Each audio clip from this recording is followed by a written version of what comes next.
খেলোয়াড়দের অবসরকালীন ভাতা 2 লক্ষ টাকা, অর্থাৎ ভারতীয় মুদ্রায় 1,74,00,000 টাকা। চমকে যাবার মতো ঘোষণা, সিদ্ধান্ত আমেরিকা অলিম্পিক সংস্থার। দেশের খেলোয়াড়দের আর্থিক ভবিষ্যৎ সুরক্ষিত করতেই যুগান্তরকারী সিদ্ধান্ত নিল এই সংস্থা।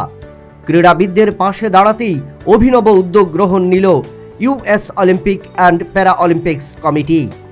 কমিটির প্রতিনিধিরা আমেরিকার অলিম্পিক সংস্থার কাছে দান করেছেন 1,738 কোটি টাকা। আগামী দিনে প্রতিটি অলিম্পিক এবং প্যারা অলিম্পিক্সে যারা দেশের প্রতিনিধিত্ব করবেন বা করেছেন তাদেরকেই দেওয়া হবে এই ভাতা। কমিটির সিদ্ধান্ত অনুযায়ী 1টি বা 2টো অলিম্পিক্সের অংশ নিলেই পাবেন খেলোয়াড়রা $2 লক্ষ, আর 3টি অলিম্পিক্স বা প্যারা অলিম্পিক্সে অংশ নিলেই পাবেন $6 লক্ষ। অবসরের পর 4টি কিস্তিতে দেওয়া হবে এই অর্থ। বাকি টাকা খেলোয়াড়দের মৃত্যুর পর তাদের পরিবারের হাতে তুলে দেওয়া হবে।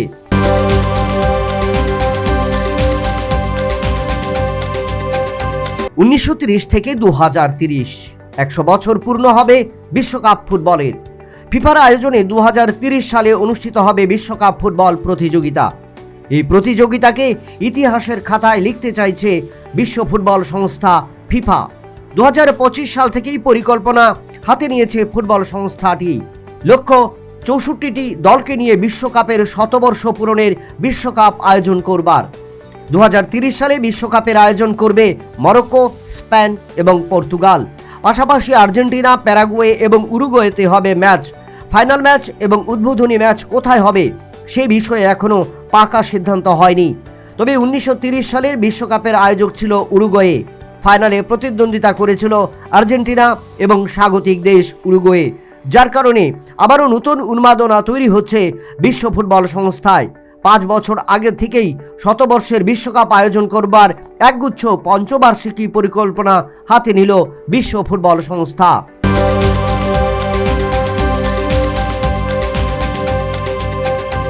রবিবার চ্যাম্পিয়ন্স ট্রফির খেতাব নির্ণয়ের লড়াই।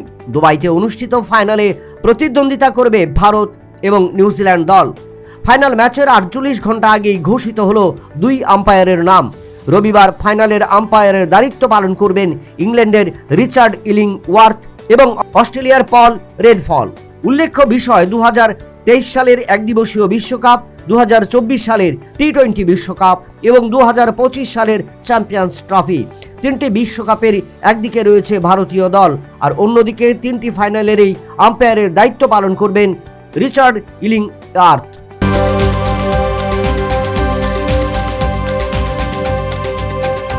মহিলাদের একদিবসীয় বিশ্বকাপ ক্রিকেট অনুষ্ঠিত হয়নি ভারতে। 2016 সালে অনুষ্ঠিত হয়েছিল মহিলাদের টি-20 বিশ্বকাপ ক্রিকেট।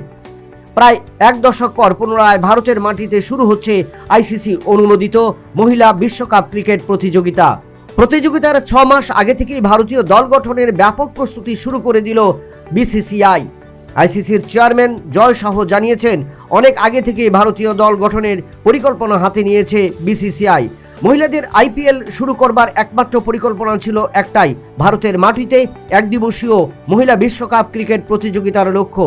এবার সেই লক্ষ্য নিয়েই এগুচ্ছে ভারতীয় ক্রিকেট সংস্থা। হাতে যেহেতু সময় রয়েছে, তাই আগামী 2 মাসের মধ্যেই চূড়ান্ত ক্রীড়াসূচি এবং খেলোয়াড়দের তৈরি করে নেবে ভারতীয় দল।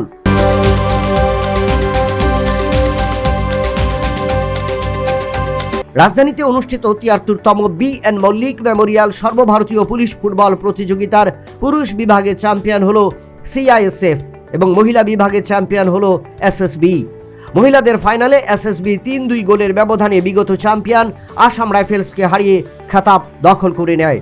অন্যদিকে পুরুষদের বিভাগে সিআইএসএফ 2-0 গোলের ব্যবধানে বিএসএফকে হারিয়ে চ্যাম্পিয়ন্স ট্রফি ঘরে তোলে। আসরে মণিপুরকে 6-1 গোলের ব্যবধানে হারিয়ে মেয়েদের বিভাগে 3য় স্থান দখল করে ওড়িশা এবং পুরুষদের বিভাগে পাঞ্জাবকে পেনাল্টি শুট আউটে 6-5 গোলের ব্যবধানে হারিয়ে 3য় স্থান দখল করে সিআরপিএফ। শুক্রবার সন্ধ্যায় চ্যাম্পিয়ন এবং রানার্স দলগুলোর হাতে পুরস্কার তুলে দেন উপস্থিত অতিথিরা। ব্যাপক সাড়া জাগিয়ে উমাকান্ত মিনি স্টেডিয়ামে শেষ হয় এই 12 দিন ব্যাপী ফুটবল প্রতিযোগিতার। Bureau report, news vanguard.